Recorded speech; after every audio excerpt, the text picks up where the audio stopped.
I've done better than that.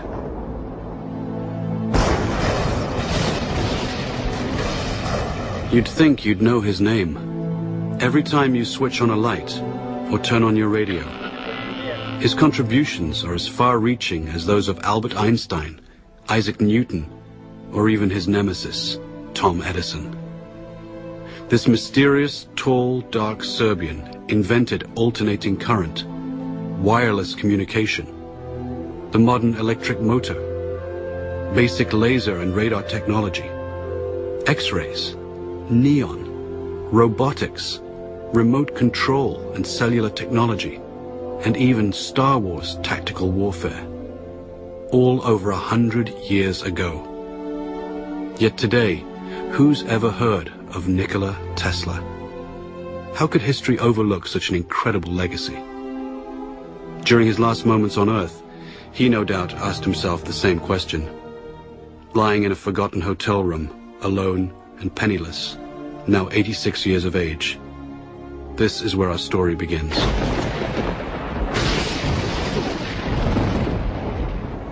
On that final night in January 1943, Nicola reflected on his life in near delirium. The flashes of light. I never had control over the flashes. They are so tormenting. Unstoppable images would flood his mind, accompanied by powerful flashes, like countless times before, due to a strange lifelong condition of his.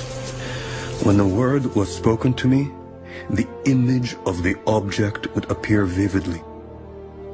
And sometimes I was unable to distinguish whether what I saw was tangible or not.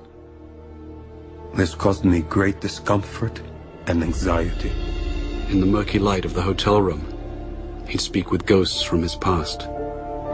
Phantoms waiting for him to succumb. He remembered triumphant moments when he was struck with the vision of his world-transforming electric motor, the same design that's used everywhere today.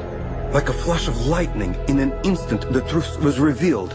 He was so sure of his breakthrough that he felt compelled to share it. He sailed for New York City, the seat of the modern world. Soon he'd become the quintessential American success story, transforming himself from a penniless immigrant into a legend of his time. The glitterati of New York's finest would flock to his laboratory to witness the spectacular high-voltage demonstrations. Notables such as Mark Twain, John Muir, Sarah Bernhardt, Stanford White, and Teddy Roosevelt, and many others attended. But one person not present was his ruthless competitor, Thomas Edison. Nicola would recall the war of the currents, AC versus DC power. At the time, the electrification of the world was at stake. Alternating current's too damn dangerous. He's using tens of thousands of volts. DC only uses hundreds. Sure, you can see the danger. Nikola Tesla. A man who could never take a joke. There was only one kind of power system that could feed cities all over the country that would allow Edison's incandescent bulbs to burn brightly, and Nicola had it. Tom Edison fought against it, tooth and nail. Hell, there are no rules here. We're trying to accomplish something.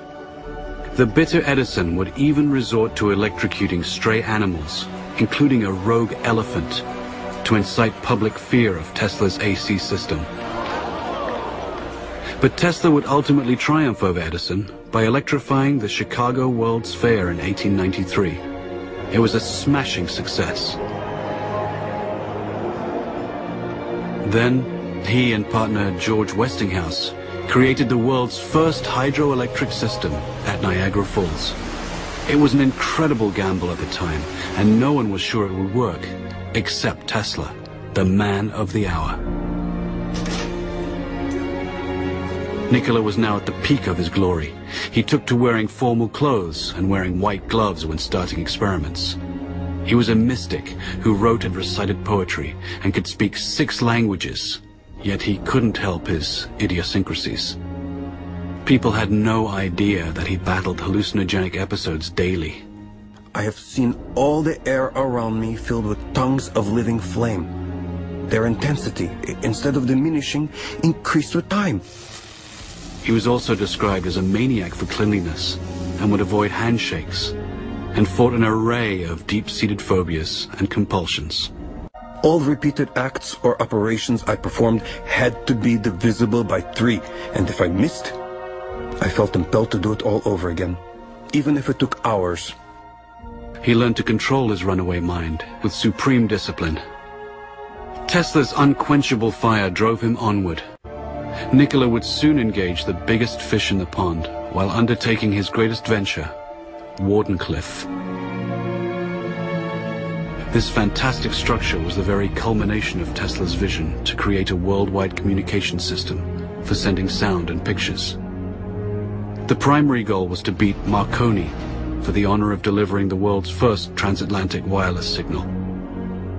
By no accident, Tesla's grand project was to be financed by the devil himself, J.P. Morgan. You're a strange man indeed, Tesla. After the papers are signed, you may draw upon the House of Morgan, but it's important that I remain a silent partner.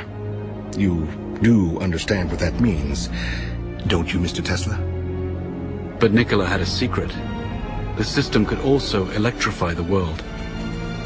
Wardenclyffe would provide limitless, free energy, everywhere, for everybody. When J.P. Morgan found out about this leap of technology, he wouldn't tolerate it. He knew Tesla could deliver, and the banker overlord couldn't put a meter on it. A man always has 2 reasons for doing anything. A good reason, and the real reason. Mid-construction, Morgan would cancel the contract and blackball Tesla, thus excluding him from any other investor. Mr. Morgan, are you going to leave me in a hole? I've made 1,000 powerful enemies on your account. In 100 years from now, this country would give me much for the first honor of transmitting power without wires. Wardenclyffe faltered, and Marconi sent his transatlantic signal. Tesla would suffer his second nervous breakdown, and never again would he regain his momentum as before. But despite his cruel fate, Nicola stayed the course. Decade after decade would pass, and he would bring forth new fantastic inventions in transportation, air flight, and even warfare. His death beam, as he intended, would bring an end to all warfare. An inventor to the end, all he ever wanted was to uplift the condition of humanity. But now in his hotel room, time was drawing short. He'd finger newspaper clippings and recall some of the smaller moments of his life. His table for one, walking the streets of New York, haunting Grand Central Station, or feeding his many pigeons. No one could begin to imagine what great secrets this mad scientist kept locked inside his head. No one, except J. Edgar Hoover and his G-men. They waited patiently for the great man to pass, and were ready to take everything that Nicola left behind. This story is about a man whose powerful ideas live on, as much of his work is still classified and used in the most esoteric projects imaginable today. Nikola Tesla single-handedly changed the world for the benefit of mankind, yet has been rewarded with obscurity. It's time to bring his story out of the shadows and into the light. With his last breath, Nicola gently smiled. Let the future tell the truth, and evaluate each one according to his work and accomplishments. The present is theirs. The future, for which I have really worked, is mine. Would they only have listened?